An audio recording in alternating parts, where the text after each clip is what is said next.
Let me tell you something about life. I'm at my village taking a break from the big city. Thinking about life and the stuff that happened to me in the past few months. I've been reading books, doing poetry, studying about music and improving my physical health. I've not gone outside much nor have talked to my friends much. I also have been playing Death Row to Canada. Alone welcome people to the sanest experience I ever had playing this game. In my days of isolation from society, I will tell you, playing Death Row made me go insane. This masterpiece has a lot of content and moments which either make you go in despair or slightly improve your experience, while looting places or making choices have its consequences. There is a lot to explain about the game and explaining this card, so I'll tell you some stories. My first game I played with myself and my friend Ducky. In Death Road you can make your own custom characters. I made myself a gun engineer with a mysterious past, and my friend Ducky as well, a gun engineer whose trait is being inventive, and let me tell you, making two gun engineers isn't the best decision I ever made in my life, and I've suffered from the consequences. After making the characters, I started my first game, and your first choice is where to loot, and you have to choose between one place out of the 3 randomly chosen locations from the 5 possible starting locations. When you have chosen it, you can decide what weapons you can give to your characters. There are 3 slots for every person, and I started with a specific weapon for that specific role. During my first journey, I found a new person and decided not to leave him to die in the wilds. Fortunately, a siege knocked down my door and I had to survive 1 hour of unending hordes of zombies. You should pray for this not to happen to you, because sieges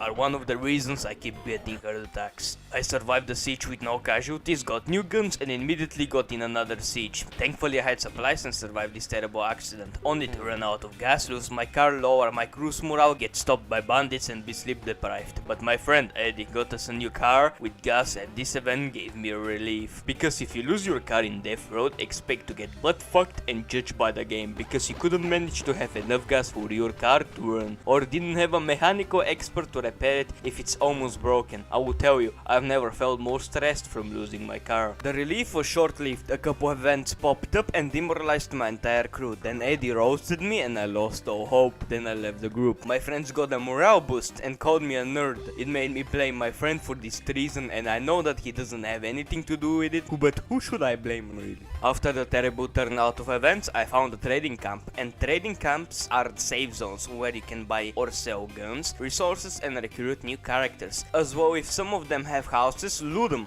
they don't mind. Trading with them requires food, and food is not easy to find, and if you have a lot of food, it will be difficult to save it because the game will do everything in its power to fuck you up. Luckily enough, I saved some and recruited a dog from a building swarm with zombies. Then I recruited a nurse, got in some sieges and lost several cars in the process. But another tragedy hit me. My friend Eddie got swarmed and killed. I was very sad, but I remembered that he called me a nerd, so I let his body rot. During our travel, we met a clown, not a nice looking one. I could sense that he was staring directly at my soul. I did not feel safe, but another fucking siege came through my window and my dog and the clown died. From my first run on, I started to hate sieges, and every member I lose from it, I start to lose my fucking mind. The 50 in-game days that I have to survive getting to Canada feel longer and more frustrating. After the siege, I got in another one, but this time I had to survive 4 hours in order to reach the border to Canada. I had only 2 people left, so I didn't really see how my characters would survive. My friend Ducky died in the siege, and only the nurse survived. I got in the border only to get swarmed by a horde of zombies right before the end. At the end of each stage and completed game, you earn zombo points, which can be used to upgrade and unlock new traits. Every trait has its pluses and minuses, and choosing anything different than a trait which gives you strength and fitness is a big mistake, because fitness and strength are the most important skills in the game. But more about skills later. Randomly a rat will appear near the upgrades and you should follow it, because it leads you to Keemstar, who will give you one of the best upgrades ever. You should get his upgrades because they give you more zombo storage points, more ways to farm zombo points and other useful upgrades. In my second journey I recruited a new character, and immediately after that I got in a sewer siege. Sewer sieges are the most annoying and terrible part in the game. You have to escape the sewer by finding another way out. In most occasions the sewers are swarmed with ton of zombies, and to make things better they appear below your feet. So if you want to make it alive, you have to blitz through the whole level and pray for the best. Unfortunately my group got stuck and annihilated in 2 seconds. I felt even more despair than before. Both my following runs were crushed and perished into oblivion, and I was losing my sense of reality. I changed my friend Ducky from a gun engineer to a fighter. I thought it would be easier, but in my first run my friend died, but I survived. But luck came to me and a Valkyrie joined my team. She had a big hammer and let me tell you, it's very OP, but a group of bandits were stopping us from continuing on our path. I had 4 choices: to run through them or send one of my members to negotiate, but I had to be trustworthy. After minutes of thinking I chose Jeanette, but she betrayed us and butt fucked me hard. If your character has low loyalty and low morale, don't send them anywhere and try to keep their morale high. Always look for high loyalty characters because in events they're very reliable and you don't want to get killed multiple times. The Valkyrie died after an incident, but she left her hammer in the car. I had one more character and she was not worthy of the weapon. Dread came over me. I was really fucked up. Was this another failed run? Yes, I died to an elegant touch of the degrading hand of a zombie. You can judge by the many fails I had that I was becoming even more schizophrenic. On my next run I stopped at a working arcade and won a heavy golden axe. Very good weapon, but my fitness was nothing, so my character was sweating hard. Strength and fitness play a big role in melee combat. The lower your fitness training is, the faster you run out of stamina. The lower your strength is, the worse your weapon handling becomes. These are the 2 most important stats in the game because you will be in melee combat almost all of the time. There are other stats like shooting, which affects your handling with guns. Medical measures the number of medkits used while healing. Mechanical increases the success rate in repairing vehicles and completing certain events. Loyalty determines how well your characters will help the team.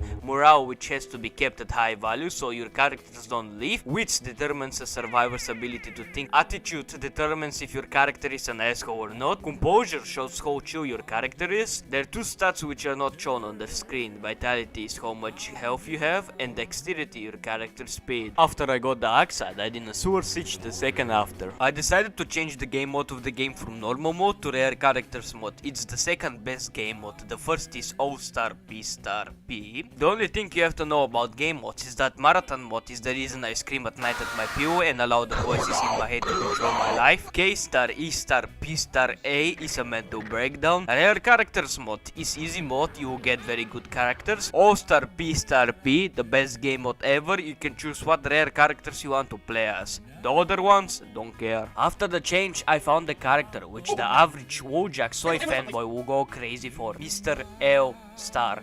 I found a horse with the body of a person. I won the game with some sacrifice, but it was worth it. We met the Prime Minister of Canada, and after you finish the game you can see what becomes of your group. The horse made his own coat of horses. I tried the 4 jerks mode and created 2 more characters, my 2 other friends Madman and Chainsaw Orosex. I made Madman a practical mechanic and Chainsaw a civilized explorer. I forced Madman to open the dog poo-poo and he got a permanent morale penalty. For some reason he was fat as well, I don't know, but I think he ate the poo-poo and we caught him in the process. He blamed someone of not working and we should decide who to leave. I chose him. I died due to someone's incompetence. We found a pig and for some reason in this game animals can speak and the pig has some questionable ethics. But sadly I fried both Orosex and the pig with a flamethrower. At some point in one of my playthroughs I became a deformed anime girl with a katana which breaks after 2 hits. There are many weapons in this game but never pick sport tools even if the game says they're good. They break mostly in 2 hits. Always go with metal tools, hatchets, axes and guns. If you have a lot of ammo, guns will save you from sieges. I have been saved so many times from having heart attacks by them. After I came to Canada I became a criminal by shooting a penguin in its face. I finally achieved the dream of me finishing the game with myself and made 2 new characters, XQC a frantic whiner athlete and Forsen a resilient mega buff. I made them into a team. Very shortly after Forsen lost his morale and stole over food,